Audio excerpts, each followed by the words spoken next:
भाजपा राज में जो चारा गौशाला के लिए आता है, जो पैसा आता है, के पेट में न जाकर भाजपा वाले सरकार में जिनको चलाने की जिम्मेदारी मिली उनकी जेब में जा रहा है। गाय आज डंडे खा रही है, घायल की जा रही है, मर रही है। वो गौ माता के इतने बड़े गद्दार निकले कि आज उनकी लाशें बिखरी पड़ी हैं। आज गाय अगर खेतों में चल रही है, बाढ़ लगा है, गर्दन डालती उसके अंदर, कटता है, लाठियों से मारी जाती है, लोग जहर दे रहे हैं, तो उसके जिम्मेदार अगर कोई है तो भारतीय जनता पार्टी सरकार, जिसके राज्य में गौ माताएं आज प्राण त्याग रही हैं।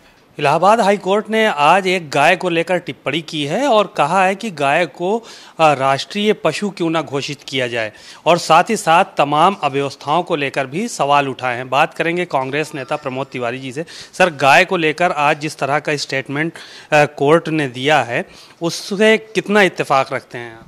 हम 100% इत्तेफाक रखते हैं।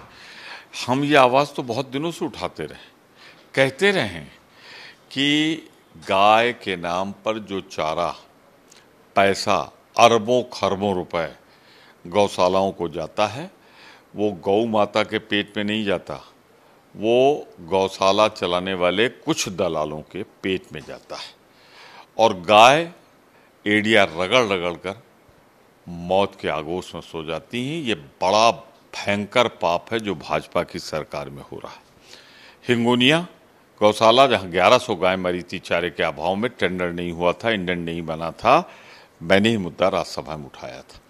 आज गाय अगर खेतों में चल रही है, बाढ़ लगा है, गर्दन डालती उसके अंदर, कटता है, लाठियों से मारी जाती है, लोग जहर दे रहे हैं, तो उसके जिम्मेदार अगर कोई है तो भारतीय जनता पार्टी सरकार, जिसके राज्य में गौ माताएं आज प्राण त्याग रही हैं, भूखों मर रही हैं। कहाँ गौ माता के नाम पर सत्ता में आए थे, और जो गौ माता के नाम पर सत्ता में आए थे वो गौ माता के इतने बड़े गद्दार निकले कि आज उनकी लाशें बिखरी पड़ी हैं और वो सांस नहीं ले रहे हैं। धन्यवाद हाई कोर्ट को, कम से कम उसने तो संज्ञान लिया, जो हम लोग कहते थे उसको समर्थन दिया।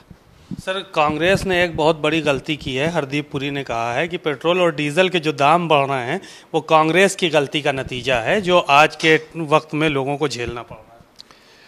हरदीप पुरी जी, मैं नहीं जानता, राजनीति में तो आप रहे नहीं, कभी अनुभव नहीं रहा, थोड़ा इतिहास पढ़ लीजिएगा। इस देश को आज़ाद कराने की लड़ाई भी कांग्रेस के नेतृत्व में लड़ी गई थी। आप ही कह रहे हो 1.5 लाख करोड़ का बॉन्ड बना था, और आप ही की सरकार कह रही है, तमाम चैनल्स कह रहे हैं कि 22 लाख करोड़ तो आप अर्जित कर चुके। तो वो बॉन्ड तो खत्म हो गया कब का, उसका पैसा। अब ये क्या अडानी की तिजोरी के लिए कर रहे हैं आप? सबको मालूम है कि कांग्रेस के समय में जब पेट्रोल का रेट था 55-60, तो अडानी के यहाँ ताला बंद हो गया था पेट्रोल पंपों में, और आप जब से आए हो वो दिन दूनी रात 100 गुना बढ़ रहा है, सिर्फ इसलिए कि जनता की जेब से आप निकाल रहे हो और अडानी की तिजोरी में या ऐसे पूंजीपतियों की तिजोरी में पहुंचा रहे हो। हम दो और हमारे दो आज देश लूट रहे हैं, और जो जो आप बात कहते हो ना, जनता अब हंसती है आप पर। 2022 के चुनाव नज़दीक हैं, तमाम राजनीतिक दल यात्राएं निकाल रहे हैं, तैयारियों में लगे हुए हैं। कांग्रेस कहीं ना कहीं दिख रहा है कि यात्राएं वगैरह नहीं निकाल रही। किस तरह की तैयारी चल रही है 22 को लेकर कांग्रेस? मैं धन्यवाद दूंगा प्रियंका गांधी जी को। सबसे पहले जब ये पूरा विपक्ष सोया हुआ था, कौन गया हाथरस? मेरठ, मुजफ्फरनगर, सहारनपुर, बिजनौर, मथुरा, प्रयागराज, अगर कोई गया तो कांग्रेस गई। आज भी कांग्रेस के चल रहे हैं, शिविर चल रहे हैं, वहाँ पर चर्चाएं हो रही हैं, वहाँ पर बूथ कमेटी तक का गठन हो रहा है, और कांग्रेस का इतिहास, आगामी रणनीति क्या हो, इस पर चर्चा चल रही।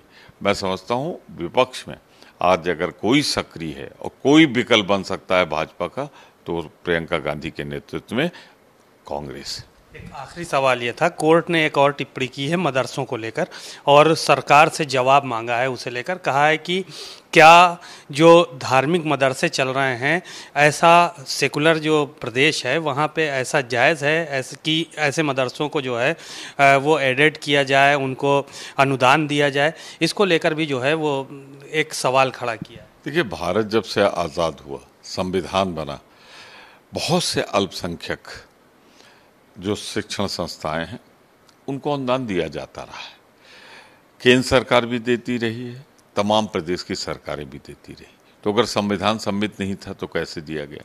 जहाँ तक इलाहाबाद हाई कोर्ट के आज के फैसले का या आज के ऑब्जर्वेशन, वो तो जानकारी मांगी है, अभी मैंने उसे पढ़ा नहीं, पढ़ने के बाद ही इस पर टिप्पणी करूँगा। बातचीत के लिए शुक्रिया। आप सुन रहे थे कांग्रेस नेता प्रमोद तिवारी जी को। उन्होंने साफ तौर पर कई मुद्दों को लेकर भारतीय जनता पार्टी पर निशाना साधा। पेट्रोल डीजल की बढ़ी हुई कीमतें, साथ ही साथ गायों को लेकर की गई हाईकोर्ट की टिप्पणी पर भी उन्होंने अपनी बात रखी और भारतीय जनता पार्टी को पूरी तरह से जिम्मेदार ठहराया। कैमरा पर्सन अरशद के साथ सीमा नकवी, भारत समाचार, लखनऊ।